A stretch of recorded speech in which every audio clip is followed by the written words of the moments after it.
Hello guys, today's video is actually inspired by a post I came across last week and during the course of the weekend about two ladies that lost their life in the process of trying to enhance their body. So today's topic is going to be about body shaming, and I'm going to be relaying my experience of body shaming, like the experience I've had, from body shaming.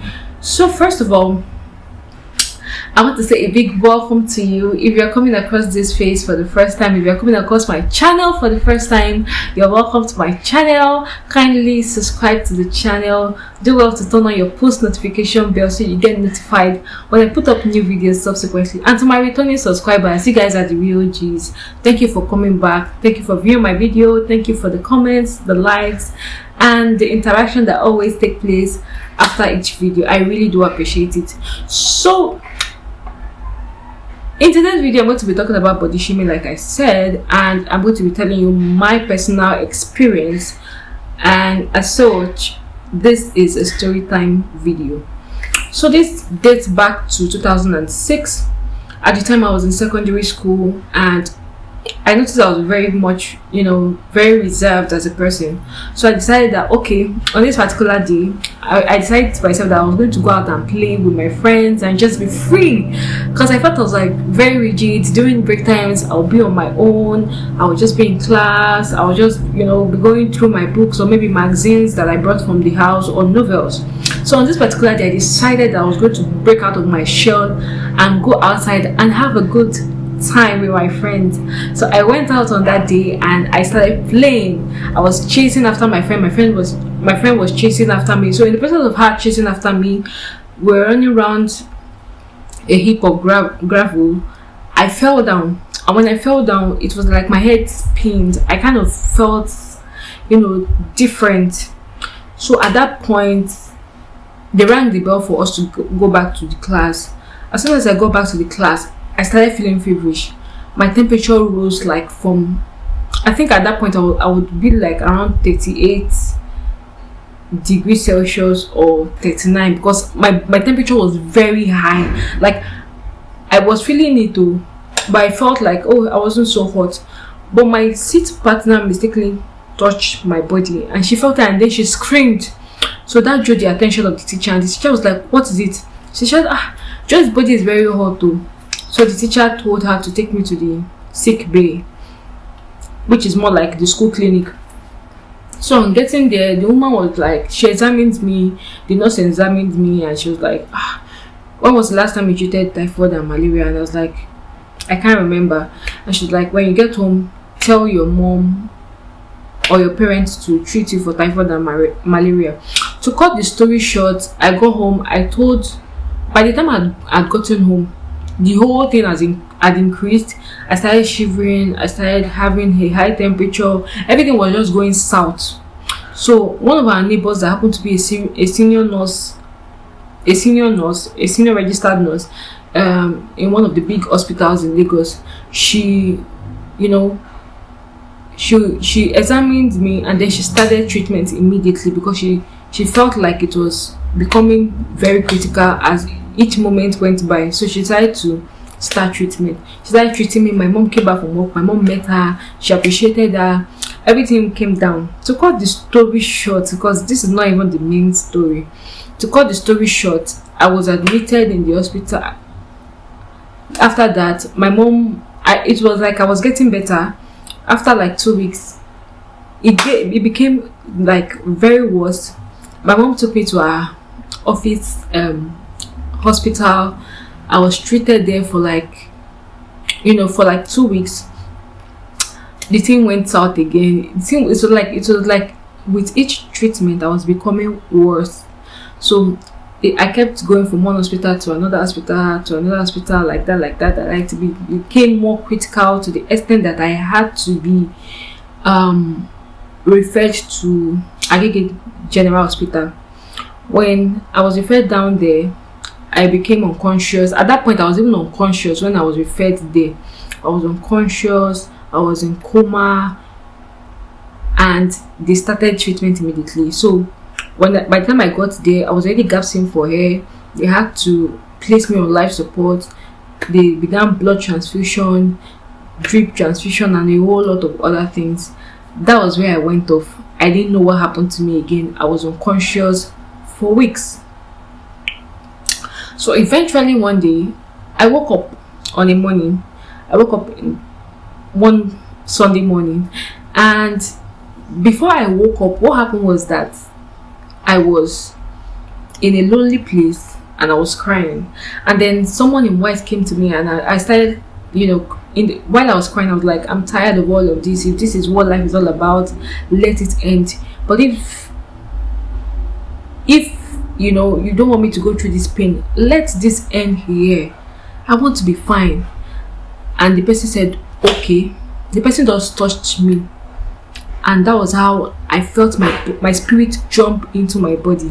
So guys, this was the case of life and death. I crossed over to the other side, but I eventually came back by God's grace. So now that drives me to the story. So by the time I had recovered, they gave me a lot of rules to keep to, not to bathe with water. I didn't bathe with water. I did not have my bath for like 3 weeks after I was discharged from the hospital. Mind you, I had already spent like about 2 months, in the hospital.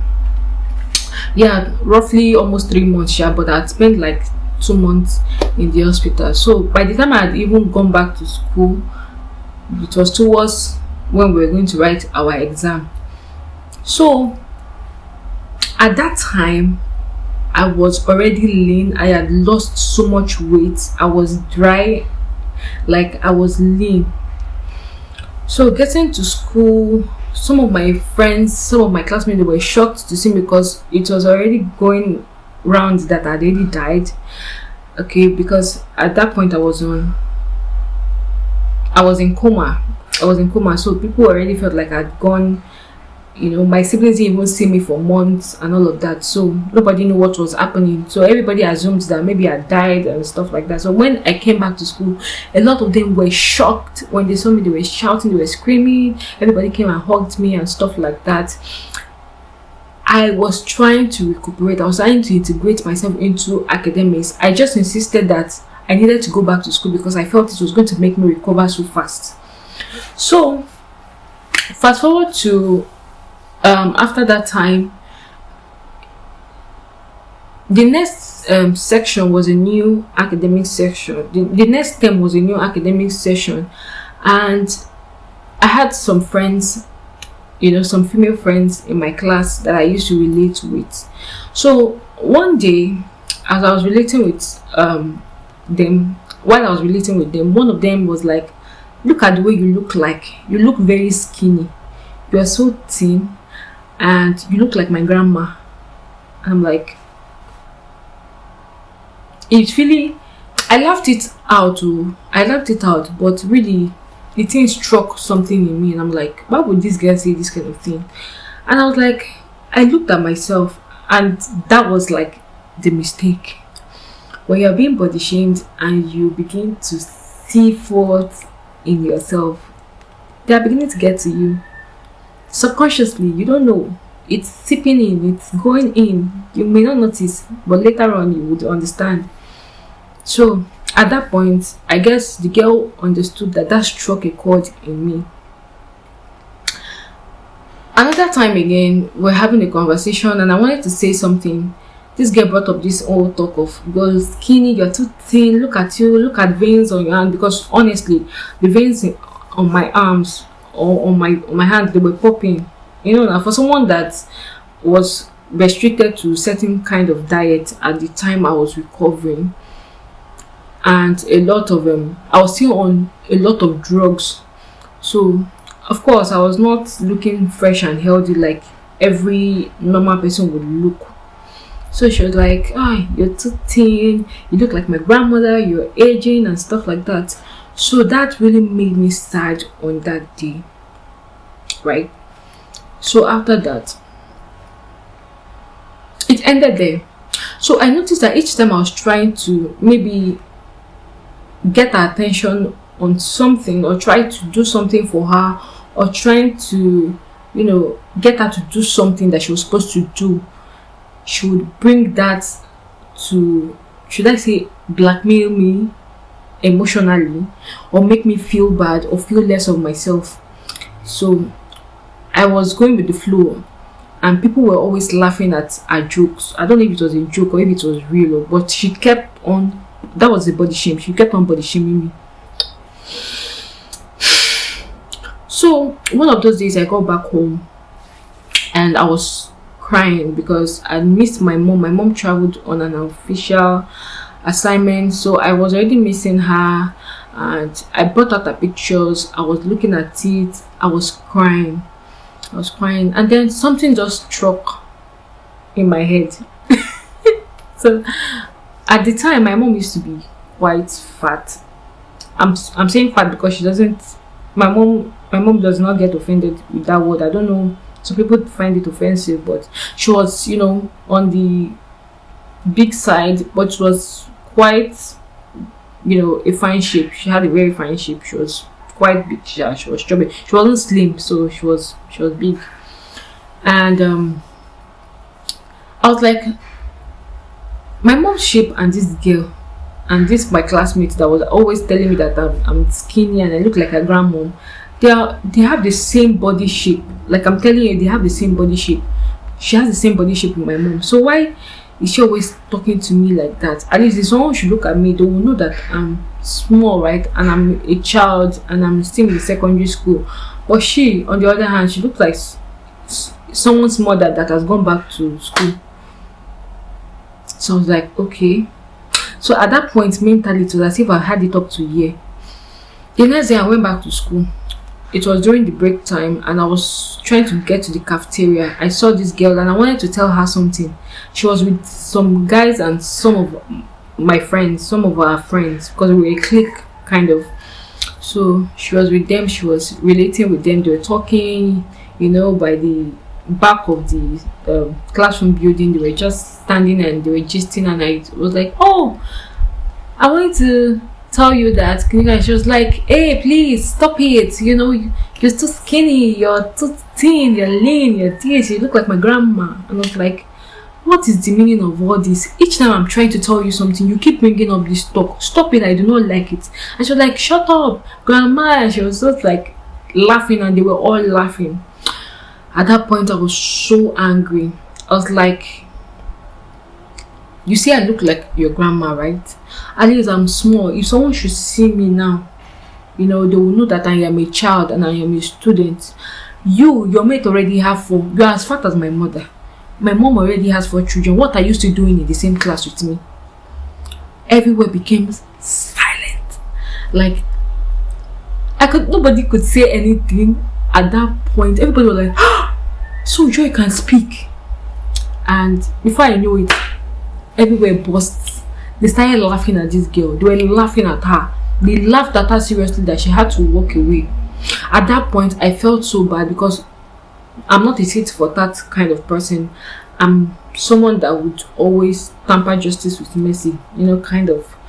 And for someone that knows the kind of mouth that I have, I always try to curtail the way I speak because I don't want to end up apologizing for the things I say. So at this point, I felt very bad that I'd, said something to upset her and also body shame her. But then, trust me, after that day, after that moment, after that point in time, that was the last of it. She never ever said those derogatory words to me ever again till we finished secondary school, till we're done with secondary school.